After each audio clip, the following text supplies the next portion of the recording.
అయితే ఆ తోపులాటలో మా యూనియన్ అన్నలోని ఎత్తుకుపోయి వ్యాన్లో వేసారు. అలాగే పిఆర్టీయూ అనుబంధ ఆశ యూనియన్ రాష్ట్ర అధ్యక్షురాలు సంతోషిని కూడా ఎట్లా అంటే బండిలో వ్యాన్లో ఎక్కించుకోవడానికి ప్రయత్నించారు. కానీ ఆ తోపులాటలో కళ్ళు తిరిగి స్పృహ తప్పి పడిపోయినా కూడా ఏంటంటే నిర్దాక్షిణంగా ఎలాంటి జాలి దయ లేకుండా పడిపోయిన మనిషిని ఒక 10 నిమిషాలు రోడ్డు మీద ఉన్నా అట్లనే బలవంతంగా వ్యాన్లో ఎక్కించారు పోలీసులు. చాలా దౌర్జన్యంతో అట్లా పోలీసులు వ్యాన్లో ఎక్కించారు. ఆ గంట సేపు మొత్తం సిటీ మొత్తం తిప్పారు. ఎలాంటి హాస్పిటల్ తీసుకోపోకుండా గంట సేపు టైం పాస్ చేసారు వ్యాన్ని. అమ్మాయి సుఖపి పడిపోయి లేదు రోడ్డు నుండి ముందుకు వచ్చింది.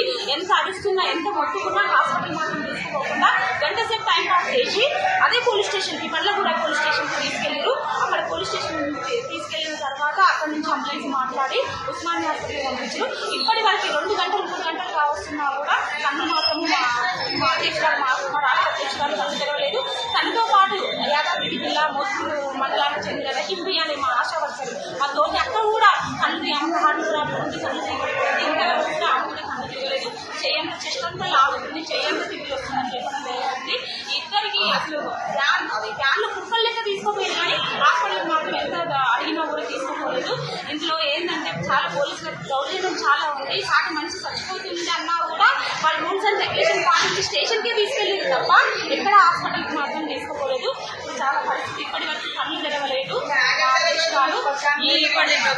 నోటు కొంచెం నోటు వస్తుంది, కళ్ళు తెరవలేదు. ఆ అమ్మాయికి ఏమన్నా అయితే మా అధ్యక్షుడికి ఏమన్నా అయితే మాత్రము చాలా తీవ్రంగా ఉంటుంది. అయితే ఆ తోపులాటలో మా యూనియన్ అన్నలోని ఎత్తుకుపోయి వ్యాన్లో వేసారు. అలాగే పిఆర్టీయూ అనుబంధ ఆశ యూనియన్ రాష్ట్ర అధ్యక్షురాలు సంతోషిని కూడా ఎట్లా అంటే బండిలో వ్యాన్లో ఎక్కించుకోవడానికి ప్రయత్నించారు. కానీ ఆ తోపులాటలో కళ్ళు తిరిగి స్పృహ తప్పి పడిపోయినా కూడా ఏంటంటే నిర్దాక్షిణంగా ఎలాంటి జాలి దయ లేకుండా పడిపోయిన మనిషిని ఒక 10 నిమిషాలు రోడ్డు మీద ఉన్నా అట్లనే బలవంతంగా వ్యాన్లో ఎక్కించారు పోలీసులు. చాలా దౌర్జన్యంతో అట్లా పోలీసులు వ్యాన్లో ఎక్కించారు. ఆ గంట సేపు మొత్తం సిటీ మొత్తం తిప్పారు. ఎలాంటి హాస్పిటల్ తీసుకోపోకుండా గంట సేపు టైం పాస్ చేసారు వ్యాన్ని. అమ్మాయి సుఖపి పడిపోయి లేదు రోడ్డు నుండి ముందుకు వచ్చింది.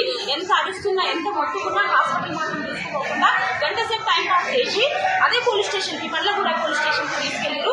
అక్కడ పోలీస్ స్టేషన్ తీసుకెళ్లిన తర్వాత అక్కడి నుంచి అంబులెన్స్ మాట్లాడి ఉస్మానియా హాస్పిటల్ పంపించారు. ఇప్పటి వరకు 2 గంటలు 3 గంటలు కావస్తున్నా కూడా తను మాత్రం మా అధ్యక్షురాలు మా రాష్ట్ర అధ్యక్షురాలు కళ్ళు తెరవలేదు.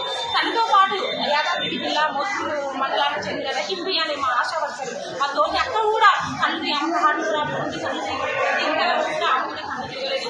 చేయంత చెస్ట్ అంతా లాగుతుంది, చేయంత తిరిగి వస్తుందని చెప్పడం జరిగింది. ఇద్దరికి అసలు వ్యాన్లో కుక్కలు లెక్క తీసుకోపోయింది కానీ హాస్పిటల్ మాత్రం ఎంత అడిగినా కూడా తీసుకోలేదు. ఇందులో ఏంటంటే చాలా పోలీసులకు దౌర్జన్యం చాలా ఉంది. సాటి మనిషి చచ్చిపోతుంది అన్నా కూడా వాళ్ళు రూల్స్ అండ్ రెగ్యులేషన్ పాటించి స్టేషన్కే తీసుకెళ్ళింది తప్ప ఎక్కడ హాస్పిటల్కి మాత్రం తీసుకోలేదు. చాలా పరిస్థితి ఇప్పటి వరకు కళ్ళు తెరవలేదు. నోటు కొంచెం నోటు వస్తుంది, కళ్ళు తెరవలేదు. ఆ అమ్మాయికి ఏమన్నా అయితే మా అధ్యక్షుడికి ఏమన్నా అయితే మాత్రము చాలా తీవ్రంగా ఉంటుంది.